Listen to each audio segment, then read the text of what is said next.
हाँ बच्चों, तो आज हम कक्षा 10वीं में अपना पहला अध्याय रासायनिक अभिक्रिया एवं रासायनिक समीकरण, उसके बारे में आज हम फिर से अध्ययन करेंगे। जैसे कि हमने पिछली कक्षा में इन दोनों की परिभाषाएं पढ़ी थी, रासायनिक अभिक्रिया और एक परिभाषा पढ़ी थी अपन ने रासायनिक समीकरण। आज हम उसके आगे विस्तृत तरीके से अध्ययन करेंगे। आज हम पढ़ेंगे कि रासायनिक समीकरण लिखे कैसे जाते। आज हम सीखेंगे रासायनिक समीकरण लिखना। आज का अपना पहला टॉपिक है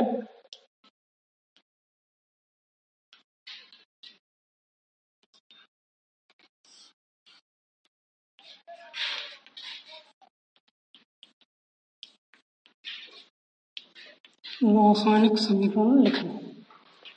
जैसे अगर हम रासायनिक समीकरण लिखने के बारे में पढ़ें, तो जैसे अगर मैं कहूं कि मैग्नीशियम जब वायु या उसमें घुली हुई ऑक्सीजन से क्रिया करता है तो मैग्नीशियम ऑक्साइड का निर्माण करता है। तो इसे दो प्रकार से लिखा जा सकता है।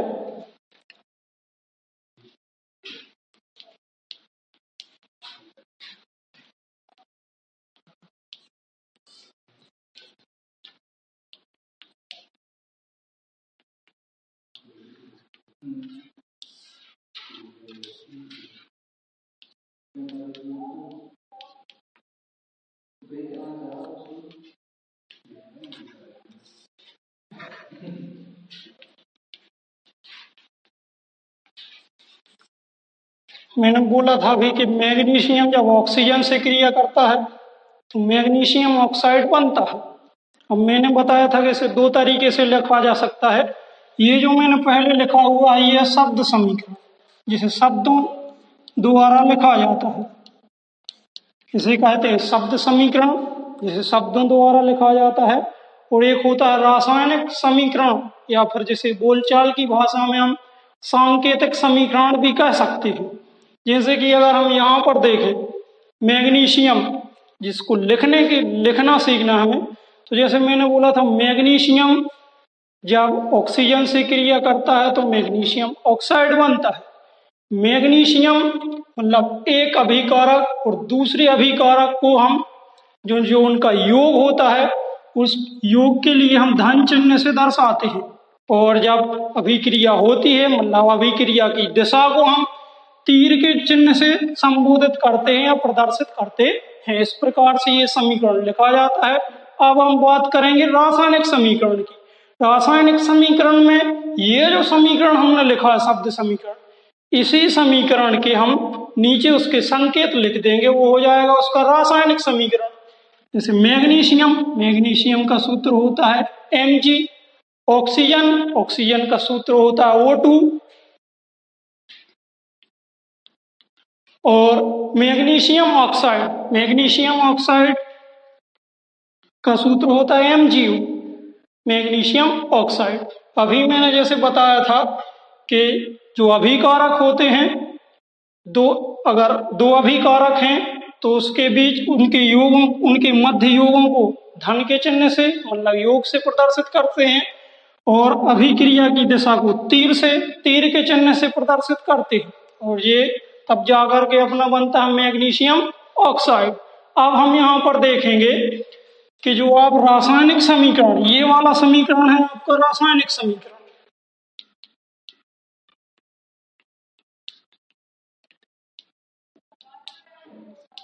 रासायनिक समीकरण, ये जो समीकरण आप लिखा देख रहे हैं, तो आप अगर अच्छे से देखेंगे इनके दोनों पक्षों को, दोनों पक्ष मतलब ये वाला पक्ष कहलाता है, बताया था मैंने पिछले वीडियो में, ये वाला कहलाता है अभिकारक, और ये तीर के चिन्ह के बाद जो बनता है ये कहलाता है उत्पाद।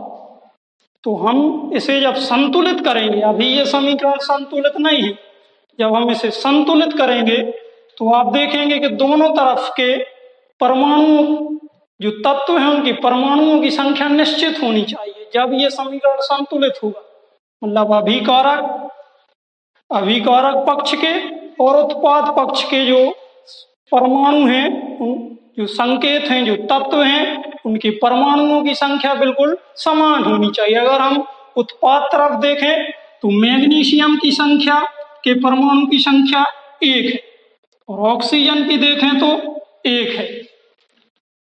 और अभिकारक तरफ देखें तो मैग्नीशियम के परमाणु की संख्या भी 1 है, लेकिन ऑक्सीजन के जो परमाणु की संख्या है वो 2 है। तो इसे हम क्या करेंगे, संतुलित करेंगे। संतुलित करने के लिए हमें किसी भी रासायनिक समीकरण के सूत्र को नहीं बदलना है, उसमें हम गुणांक करते हैं, गुणांक करते हैं। तो इसके लिए हम क्या करेंगे, देखेंगे कि जो सबसे ज्यादा तत्व हैं या परमाणु हैं उसको सबसे पहले हम हल करेंगे। तो देखेंगे यहाँ पर दोनों पक्षों में, उत्पाद तरफ और अभिकारक तरफ, देखेंगे कि ऑक्सीजन के जो परमाणु की संख्या है वो ज्यादा है। तो सबसे पहले इसे हल करते हैं। तो देखते हैं इस तरफ 2 है और इस तरफ 1 है। तो यहाँ पर हम 2 का गुणांक करेंगे तो O कितने होगा, 2 एकम 2। और लेकिन अगर हम अब देखें कि इस तरफ मैग्नीशियम 2 हो गए और ऑक्सीजन भी 2 हो गए, और इस तरफ ऑक्सीजन तो 2 पहले से ही थे, लेकिन मैग्नीशियम कितने हैं, 1 है। तो इस तरफ भी हम 2 से गुणा कर देंगे, तो तब ये समीकरण क्या होगा, संतुलित होगा। अब हम देख लेते हैं कि ये समीकरण संतुलित है या नहीं। मतलब दोनों तरफ जो परमाणु हैं, जो तत्व हैं, उनके परमाणु की संख्या बराबर होनी चाहिए, समान होनी चाहिए। तो देखते हैं मैग्नीशियम इस तरफ भी 2 है और 2 एकम 2 इस तरफ भी 2 है, ऑक्सीजन इस तरफ भी 2 है और ऑक्सीजन इस तरफ भी 2 है। अब ये समीकरण क्या हो गया, संतुलित हो गया। अब हम जब ये समीकरण संतुलित हो जाता है तो यहां से एक प्रश्न बनता है। प्रश्न ये है कि संतुलित रासायनिक समीकरण किसे कहते हैं। पहले हमने पढ़ी थी कि रासायनिक समीकरण किसे कहते हैं। अब परिभाषा हमें जाननी है कि संतुलित रासायनिक समीकरण किसे कहते हैं। पढ़ेंगे।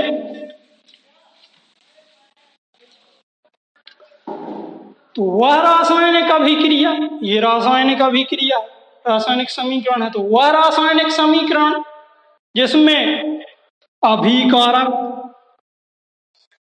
और उत्पाद के तत्वों में परमाणुओं की संख्या समान हो, वह रासायनिक समीकरण जिसमें अभिकारक एवं उत्पाद के तत्वों के परमाणुओं की संख्या समान हो, उसे हम संतुलित रासायनिक समीकरण कहते हैं। अब हम आगे जानेंगे। जैसे कि हमने बोला था सबसे पहले जब हमने रासायनिक समीकरण लिखना सीखा था, तो ये हमने अभी जो सीखा ये रासायनिक समीकरण लिखना सीखा है। तो जैसे कि हमने अभी रासायनिक समीकरण लिखना सीखा था, तो उससे ये मैंने बोला था कि जब मैग्नीशियम ऑक्सीजन से क्रिया करता है तो मैग्नीशियम ऑक्साइड बनता है। यहां से भी एक प्रश्न बनता है। यहां से प्रश्न ये बनेगा कि जब हम वायु में जलाने से पहले, प्रश्न ये है कि वायु में जलाने से पहले मैग्नीशियम रिबन को रेगमाल मतलब होता रेत पेपर से क्यों साफ करते हैं, ये प्रश्न बनता है। तो जैसे हम मैग्नीशियम रिबन की बात कर रहे हैं, तो ये मैग्नीशियम है। आप जानते हैं कि जैसे हमने कोई भी वस्तु ली, मान के चलो ये डस्टर है, मान के चलो ये मैग्नीशियम है, ये मैग्नीशियम धातु है और हमारे आसपास और इसके चारों तरफ भी वायु है, वायु में खुला छोड़ें। तो जब ये मैग्नीशियम है और उसे वायु में खुला छोड़ेंगे, वायु मतलब वायु में ऑक्सीजन भी होती है, तो ऑक्सीजन में खुला छोड़ेंगे तो ये बनेगा मैग्नीशियम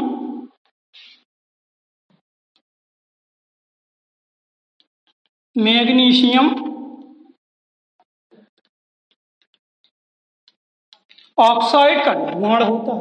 और जो मैग्नीशियम ऑक्साइड है, ये जब ये मैग्नीशियम ऑक्साइड है, ये वायु मतलब मैग्नीशियम ऑक्साइड की इस मैग्नीशियम के ऊपर इस मैग्नीशियम ऑक्साइड की परत जल जाती है, तो ये जलने नहीं देता आसानी से।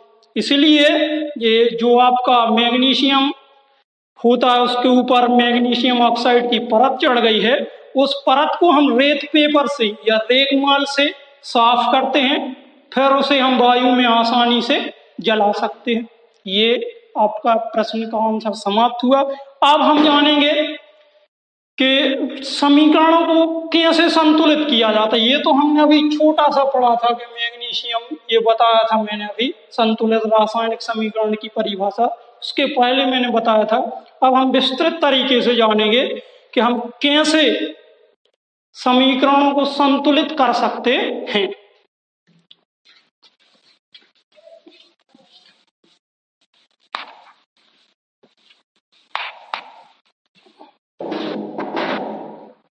दूसरा पॉइंट है अपना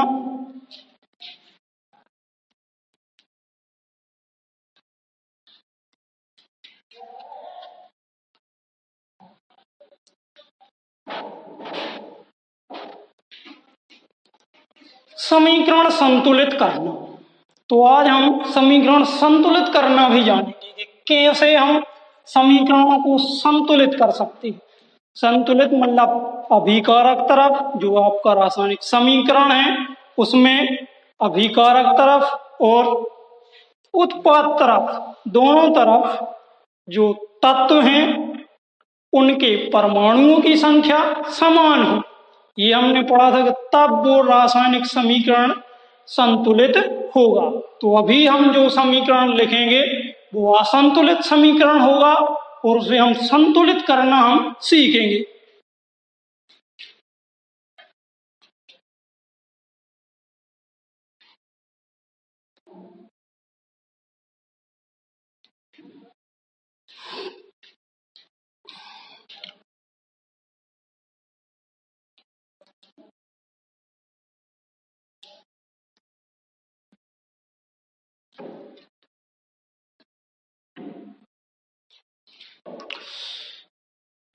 ये है आपका समीकरण।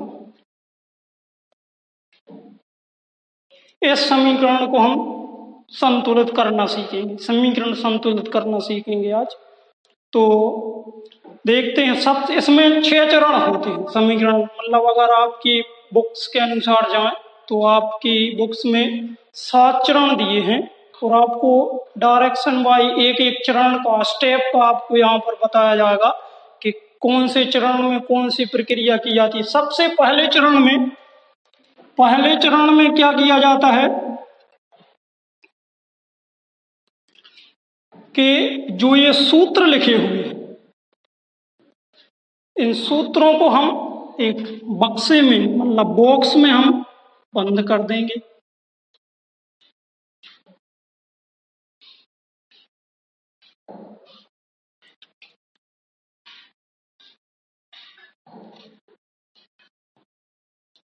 ऐसे इस तरीके से हम सबसे पहले चरण में हम बॉक्स में इसको हम इन सूत्रों को बंद कर देंगे। और आप देख भी सकते हैं कि अभी ये समीकरण संतुलित नहीं है। तो दूसरे चरण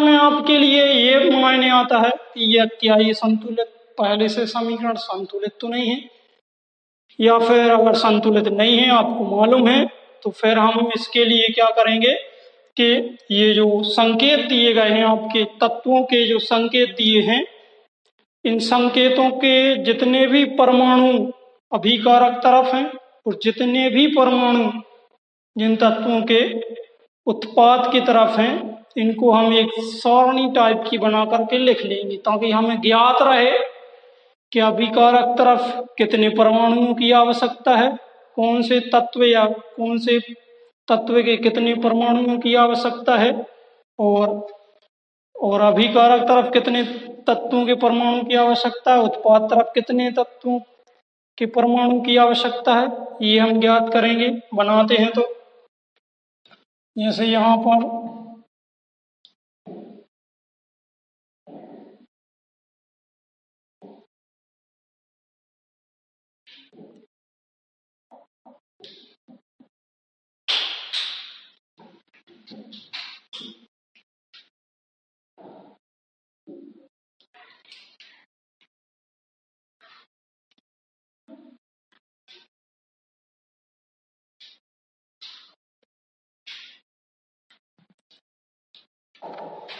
सबसे पहला तत्व है आयरन, Fe जिसका संकेत है आयरन, यह है Fe जिसका संकेत है। देखते हैं अभिकारक तरफ कितना है, 1, उत्पाद तरफ 3 है। दूसरा आपका तत्व है हाइड्रोजन, हाइड्रोजन यहां पर लिखते हैं H, अभिकारक तरफ इसके परमाणु हैं 2 और उत्पाद तरफ भी इसके परमाणु 2 हैं, इनकी संख्या बराबर है। ऑक्सीजन अगला आपका तत्व है ऑक्सीजन, ऑक्सीजन का संकेत होता है O, यहाँ लिखा हुआ है। तो अभिकारक तरफ इसकी संख्या है 1 और उत्पाद तरफ इसकी संख्या है 4। अब हम सब तीसरे चरण में, ये आपका दूसरा चरण पूर्ण हुआ। तीसरे चरण में हम जानेंगे, तीसरे चरण में हम देखेंगे कि ऑक्सीजन के परमाणुओं की, जो ऑक्सीजन तत्व है उसके परमाणुओं की संख्या ज्यादा। तो सबसे पहले हम उस तत्व को संतुलित करेंगे इस रासायनिक समीकरण में जिसकी संख्या ज्यादा है। यहाँ देखेंगे तो ऑक्सीजन की संख्या ज्यादा है, 4 है यहाँ पर। तो ऑक्सीजन को सबसे पहले संतुलित करते हैं। तो ऑक्सीजन को संतुलित करने के लिए क्या करेंगे, इस तरफ 4 है, इस तरफ कितना है, 1 है। तो ध्यान रखना है यहाँ पर हमें किसी भी जो फॉर्मूला है आपका सूत्र है उसका सूत्र चेंज नहीं, बदलना नहीं है। उसमें हम केवल क्या कर सकते हैं, गुणा कर सकते हैं। किसी भी सूत्र को हमें रासायनिक समीकरण, जो हम रासायनिक अभिक्रिया देख रहे हैं उसमें उसका सूत्र नहीं बदल सकते, गुणा करके आप उसकी संख्या बराबर कर सकते हैं। तो यहाँ पर 4 है, यहाँ पर 1 है, तो यहाँ पर हम 4 से क्या कर देंगे, गुणा करेंगे। 4 से गुणा करेंगे तो 4 एकम 4, 4 इस तरफ, मतलब ऑक्सीजन उत्पाद तरफ भी 4 हो गए और अभिकारक तरफ भी 4 हो गए। अब हम देखेंगे जिसके कारण हाइड्रोजन की संख्या में वृद्धि हो गई। पहले यहाँ पर 2 थे, वहां पर भी 2 थे, दोनों तरफ बराबर थे। लेकिन अब हम देखेंगे कि अभिकारक तरफ, ये आपका 5वां चरण है। अब देखेंगे कि अभिकारक तरफ अब हो गए हैं हाइड्रोजन 4 दूनी 8 और इस तरफ है 2। तो केवल हम गुणा करेंगे तो कितने हो गए, 4 दूनी, यहां पर 4 से गुणा कर देंगे तो 4 दूनी 8। अब हम देखेंगे आयरन, 2 तत्व हो चुके हैं। अब आयरन को देखते हैं। इस तरफ अभिकारक तरफ आयरन की संख्या है 1 और उत्पाद तरफ देखें तो आयरन की संख्या है 3। तो यहां तो ज्यादा है, तो यहां पर हम 3 से क्या करेंगे, गुणा करेंगे। तो 3 एकम 3 और यहां पर तो 3 पहले से ही है। ये आपका समीकरण ये हो गया चरण नंबर 5। फिर आगे देखेंगे 6वें चरण में, जो आपका 6वां चरण होता है। 6वें चरण में हमें ये देखना है कि क्या ये समीकरण संतुलित हुआ है या नहीं। गिनते हैं, तत्वों की संख्या बराबर है दोनों तरफ, मतलब अभिकारक तरफ भी उतने होने चाहिए, उत्पाद तरफ भी उतने होने चाहिए। पहले स्टार्ट करते हैं। ये Fe आयरन होता है, इसका संकेत नाम जान लो पहले। H हाइड्रोजन का संकेत होता है, O ऑक्सीजन का होता है, Fe फिर आयरन है, O ऑक्सीजन और H हाइड्रोजन। देखते हैं अभिकारक तरफ लिख लेते हैं यहाँ पर, अभिकारक उत्पाद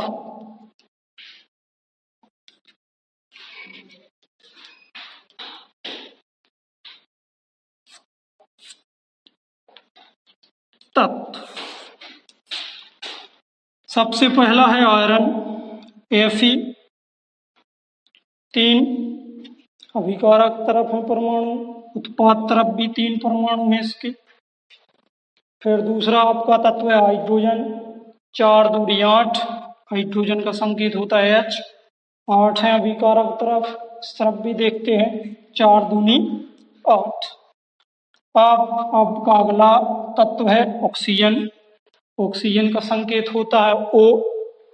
तो देखते हैं, ऑक्सीजन इस तरफ, अभिकारक तरफ है 4 और उत्पाद तरफ भी ऑक्सीजन की संख्या है 4।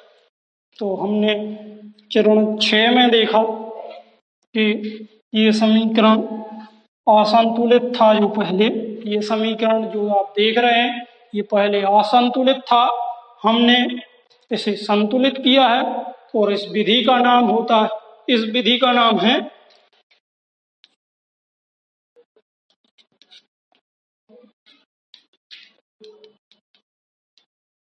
हिट एंड ट्रायल विधि कहते हैं इसे। इस विधि का नाम है हिट एंड ट्रायल। हिंदी में भी वही नाम है, इंग्लिश में भी वही नाम है, हिट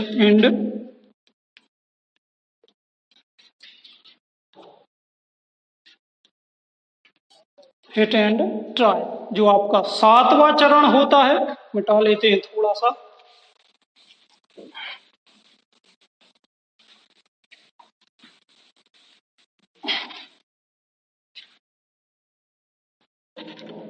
मिटा लेते हैं। जो आपका 7वां चरण है,